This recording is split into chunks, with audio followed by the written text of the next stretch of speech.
Hello, all my friends in TV land. This is Senior Issues, etc., and I'm your host, Vita Verdon. I never know whether to say good morning, good afternoon, good midday, because the show is seen at so many different times that I've decided just to get it down to hello. Well, we're filming this show on November 12th, 2012. And yesterday, November 11th, was actually Veterans Day, but it's celebrated today on Monday. But this show is going to be seen at all different dates, but I just am signifying the date. And so we really, in this studio and with the whole crew and what our feelings are, we want to honor our vets. And we have a highly honored veteran with us today, a veteran of World War II. And you have to be a certain age to be a veteran from World War II. And he's going to tell us of all the exploits that he went through. And he's got a very interesting past, and he's got some artifacts that he wants to show you. So I want you to sit back, get your coffee, and relax. This one's for you.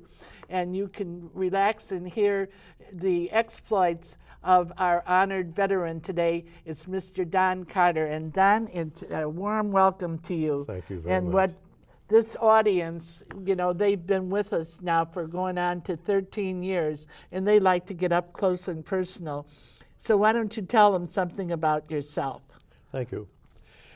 I was born in 1925 in a little town of Hornell, New York, just outside of Rochester, New York. And as you all know, the war started in 1941, and I was 16 years old, sold the extra newspapers up on the corner of Hornell. I think I made $3 that day. And 2 years later, I turned 18 on January 1st, and I had to go up and register for the draft at the draft board. Inasmuch as I hadn't finished high school yet, they classified me as 1C. And as soon as I finished high school, I become 1A. In June, I had 10 days to report to the Army. Now, there's some things you could do between then. If you wanted to go in the Navy or the Marine Corps, something different than the Army, just getting drafted in the Army, you could quit high school and join the Navy, join the Marines, and then you would avoid getting drafted. Some of the boys did it, not very many. The rest of us all reported to the railroad station, and I remember the entire male senior graduating class in our high school got on that train that day and rode down to Long Island, to Camp Upton, Long Island, where we were inducted into the Army. And we went before a table. I remember that distinctly. I'll never forget it. There was a table sitting there with I think it was a major and a couple of captains, and they looked up at you and asked you a few questions. And they asked me what I took in high school. And I told them I took algebra and geometry and all that normal stuff. And so they reach out and they get a rubber stamp off of this ring, and they hit your piece of paper with it. And mine, when they handed it to me, said artillery. And I was never so thankful in my life. Well, what does artillery mean, though? It means that I'm going to go basic training on a big cannon, artillery piece, instead of what we didn't want to go in was the infantry. And now there's a lot of people out there that are going to watch the program that are in the infantry, and I have every deep respect for you because they got it worse than anybody. Well, just going back a little, you were single, you weren't married at the time. No, I was. But you had a girlfriend. I did. Yes. Mary, and we had gone together for 2 years. And she saw me off, and away I went. And after being inducted in the Army, I went to Fort Bragg, North Carolina. That's where the basic training is for artillery. And the infantry guys all went to Fort Benning, Georgia. Well, how old were you when you got married then? When I got married, I had finished my Army service, and I went to... So you must have been in your 20s. 24. 24. Yeah. Well, you know what I want you to do? Cool. I want you to blow a great big kiss into that camera for your wife. That's for my Mary. wife, Mary. Yeah. Thank you. Okay, so let's Thank you. get back now. You're inducted into the artillery. Artillery. All right. So where did they send you to then? At Fort Bragg, North Carolina. Uh I had 17 weeks basic training. huh. For a young kid out of high school, it's never been stretched to the limits. It was a rude awakening. It was the hardest thing at that time that I'd ever done. Uh huh. You know, they roll you out of bed about 5 in the morning and tell you you're going to take a 10-mile hike before breakfast. And one day they even run us on a 34-mile hike. Uh huh. But we did all kind of, we learned to use the rifles, and the official rifle that we had in the artillery was a carbine, and we learned to use that. We learned to throw hand grenades. We learned bayonet practice and all the stuff in basic training, this regular soldier stuff. Then after I got done basic training, 17 weeks, you actually go out on the firing range and fire the guns and everything. And then I got a 30-day delay en route. Now, delay en route, if you're a veteran, you know what it means, but it means you have 30 days to get to your next position, next post. You can go anywhere you want to. You can go to Las Vegas and gamble, I suppose, but I went home to see my mother and dad and my girlfriend in Hornell, New York. And then I came back down to Camp Meade, Maryland, Fort Meade, Maryland. Fort Meade, Maryland is a staging area. And all the troops are coming in there, all different branches of service, and they kind of move them around. We moved 3 or 4 times, and then I was there about 4 weeks, and all of a sudden they come in, they read a whole bunch of names, and mine was one of them, so we all fell out. We got on a train, and the train went to Boston. And we got to Boston, and we all got off with our duffel bags and marched down to the pier, and we were going overseas. And it was a very unique convoy. But did you know where you were going overseas? Yes. They told you? Oh, yeah. Oh. They told us that that was our last trip home, unless we came back. And yeah, they're pretty frank. They're pretty frank in the Army. So where did they tell you were going to? Europe. Europe. But And, did they tell you where in Europe? No. No. No, that's pretty secret. Ah. So I went overseas on a very unique situation. They were taking 58 LST landing ship tank. That's the LST landing ship tank. Those are the big landing crafts, not those little ones you see that going up on the beach and the front goes down and all the infantry goes up. This is a larger model. Oh, 315 feet long. How many people can be manned in there? Well, there's not many people. What it is, it's all open on the inside. Oh, I see. And it's full of tanks and artillery pieces and graders and bulldozers and all that stuff we're going to need. Oh, so it takes a whole grouping in. Yeah, and each LST has a hospital aboard, 25-bed hospital on the starboard side, and they were putting 25 Army guys in that section and taking them overseas. And we went overseas, and we went up. We shipped out of Boston, went up to Halifax, Nova Scotia, and then the convoy assembled in Halifax. Then we zigzagged all the way across the ocean. And at one point, it was quite warm out, and we were up laying on deck trying to get some suntan. They said we were off the Azores in Spain. Then we left there, and we went all the way up and up around Ireland, down through the Irish Sea, and around the tip of England, and we landed in Falmouth. And where? Falmouth, England. England. Now, there isn't any one port over there that could handle 58 LSTs, so they were going to all different ports. And our particular LST went to Falmouth, and I think they handled 3 of them. And we got off the ship in Falmouth and got our stuff and got on a troop train, and they took us over to Barry, Wales. And got over to Barry, Wales, and then we went into training over there, a lot more training. And that was the first time that we were now in a war zone. This was a whole new thing. We had a couple of air alerts, and we had to cover the windows at night so we didn't show any light and all that kind of thing. We were there for a couple months, and then we left there and went to Winchester, England, another camp over there. We did some more training there. Then we went down to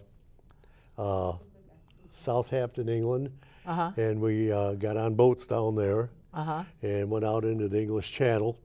And I do want to tell you right up front here, I would like to be melodramatic and tell you I went in on D-Day and the first wave, but I didn't. I went in on, I went in D+2, 2 days later, with the 4th Division. The 4th Division's a regular Army division, superb division, and I joined them and just outside of St. Mary-Glees, France, off Utah Beach, and that's. And so you joined with other groups then? Yes, joined with another group. So how large of a group were you? I was in the 44th Field Artillery Battalion, which is about 92 guys, and we have 4 artillery pieces. And in as much as it's the invasion, everything in the invasion was self-propelled. Oh, I see. So our artillery piece was mounted on a tank, tank chassis. And as we were going up there, I asked the lieutenant that was taking us up there, I said, now, how long before I get with this 44th Field Artillery is it going to be before I go into, before we're into combat? And he said, well, we're going to have to cut you here, and then the next segment will go into the invasion. Now we're going to go into Vita's Pearls of Wisdom. So in Vita's Pearls of Wisdom, each one of us should keep veterans in mind. I know from our building where I live in Liberty Towers in Libertyville, Illinois, we send blankets and we send snacks always down to the VA hospital, and we have a library there, and we have a lot of people that donate books, so we're always bringing a load of books to them.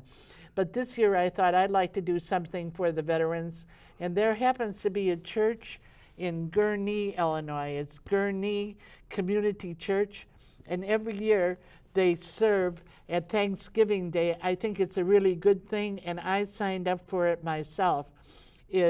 There's a big naval base here called Great Lakes, Illinois, and it's in the northwest suburb of Chicago, and they serve all the servicemen from there. They serve them breakfast, lunch, and dinner. Now I happen to be, and you sign up for a so many hours segment, and so I'm serving the turkey, turkey and gravy and sweet potatoes, that segment. The big dinner is served midday at lunchtime, and I joined to volunteer to serve that. But it's a really nice setup because the servicemen can have a day away from the camp, and they can come in for breakfast, and then they have a side room, and they have all these computers set up with Skypes on it, and they can talk to their family at home, and then they can come and have a turkey dinner, and then they have another room where they could watch television and talk and fellowship with each other, and then they serve dinner there too. So I have volunteered my time, and it's a very organized thing, just because I have these vets in our heart, and you know, so many of them I've heard that are even in the VA hospital up here in the Great Lakes of Chicago, that they hardly have any visitors at all. So I know sometimes I live in a senior building. We have written cards. So if you're with a group, you can write some cards and send it out to say the appreciation. And you know, we have to keep that in mind because we don't want them to be left behind in the forgotten lot. And we're going to get back to Don pretty soon, and he's going to tell us what age one has to be to go into the Second World War. As a matter of fact, we'll go back to him now a little early on my pearls because I think he has so much to say. Now, let's get back to the age. What age would one have to be? And you might, well, you said you were born in 1925, but what age would you have to be in to have served in the Second World War? Right now, you'd have to be 87. 87, and there are some guys, some people in the American Legion VFW that are they're 86, and I met one who's 85. But what they did, they they kind of gave the wrong age when they volunteered. Oh. To be drafted, you're going to be 87, but 86. If you went down to one of the volunteer for the Navy or Army or Marines or something like that, and you said you were 18 but you were only 17 or 16, which quite a few of them did, then you could be younger than 87 now. Yeah. Oh. Yeah. Well, But it's usually before we 87. get into tracking your steps, which is this map, which is in front of us, I'd like us to talk a little bit about these two, the hat you're wearing and this hat is different. And if you tell our audience what the difference is. Yeah, the VFW. Now this is the VFW This hat? is the VFW hat. And then what hat are you This wearing? is the American Legion. Okay, that's the American Legion. This is the VFW. All right, now tell us the difference. Yeah, I belong to both. And if you're in the service during combat, you can belong to the American Legion.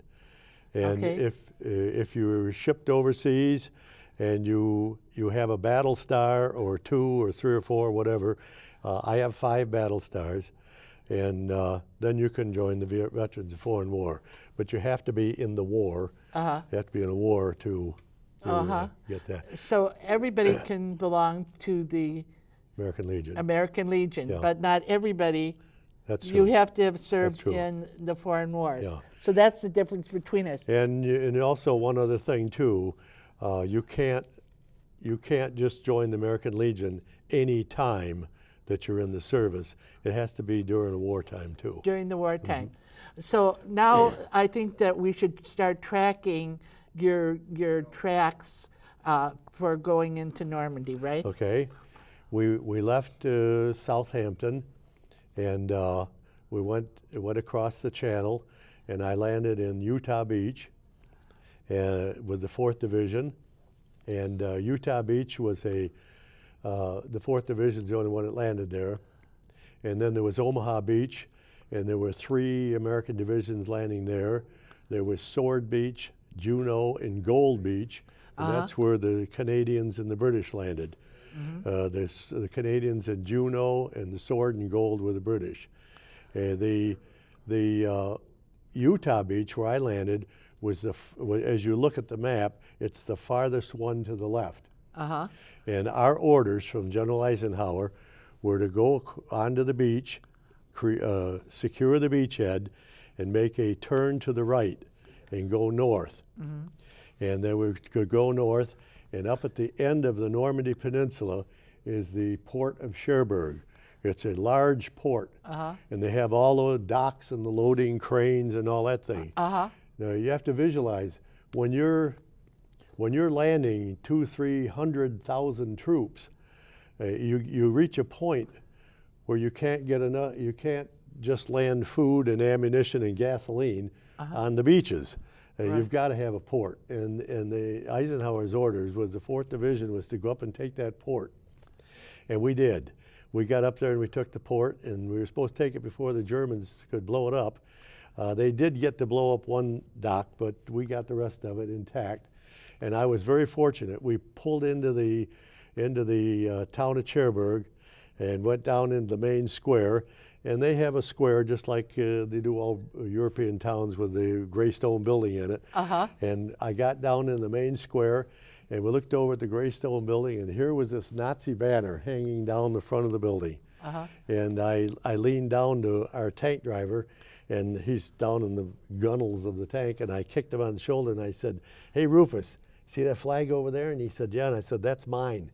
And he says, "You got it."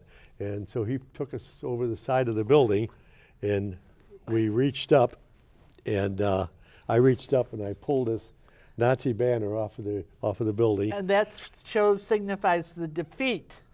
Right? That's the regime that we defeated. That's the regime we defeated. That's their emblem. Yeah. Good. Okay. So then, where did you continue from there? After we took Cherbourg, we went on down, and you remember that Hitler did not think that this was the real invasion.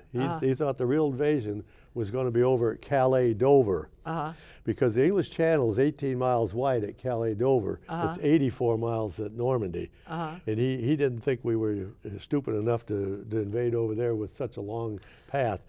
So he didn't really release his Panzer troops and SS divisions. He kept them in reserve. But then, when we finally took the port of Cherbourg, Hitler said, "This is the real invasion."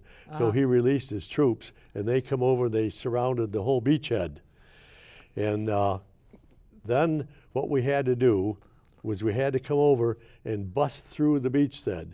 We had to break through the German lines, which he had fortified with his SS troops, Panzer divisions, and that was called the St. Lo breakthrough.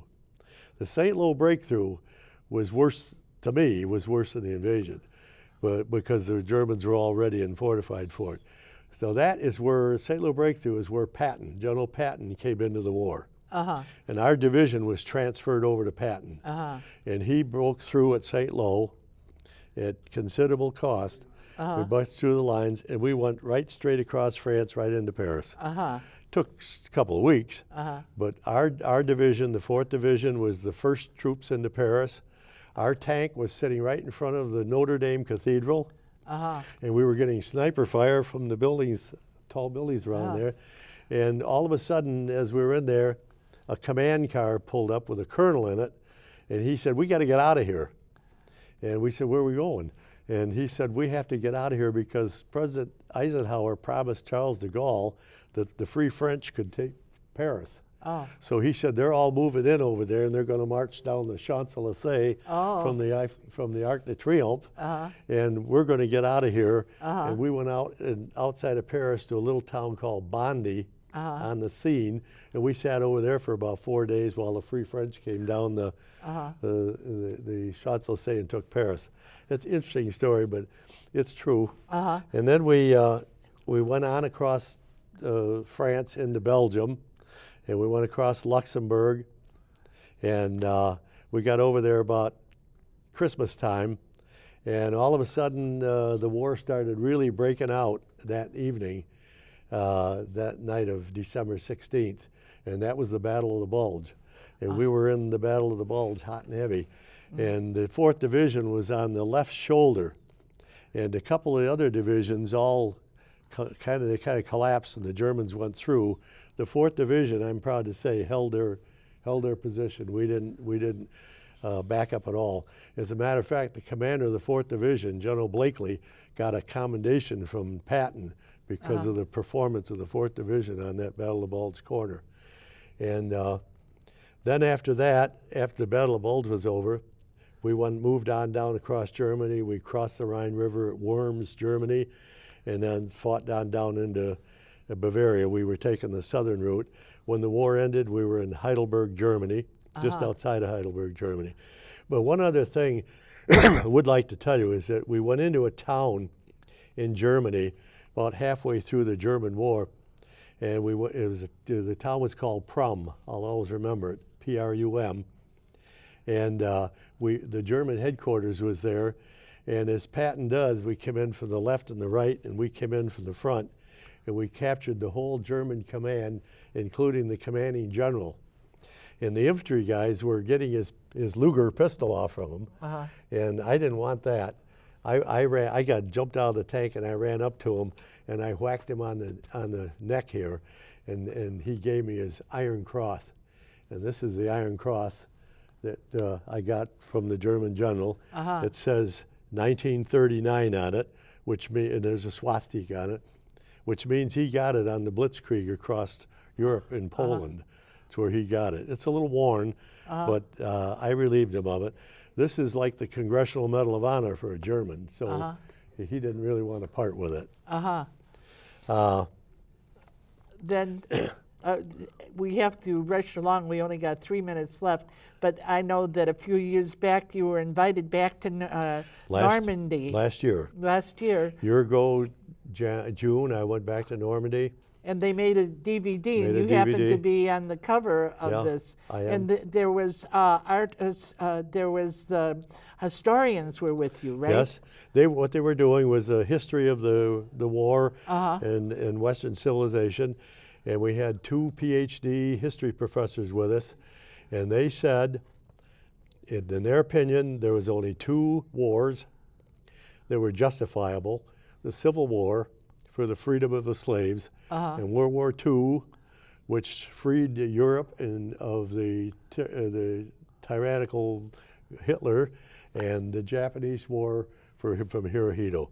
He said those 2 wars were justified, and all the other wars, as far as they were concerned, were not.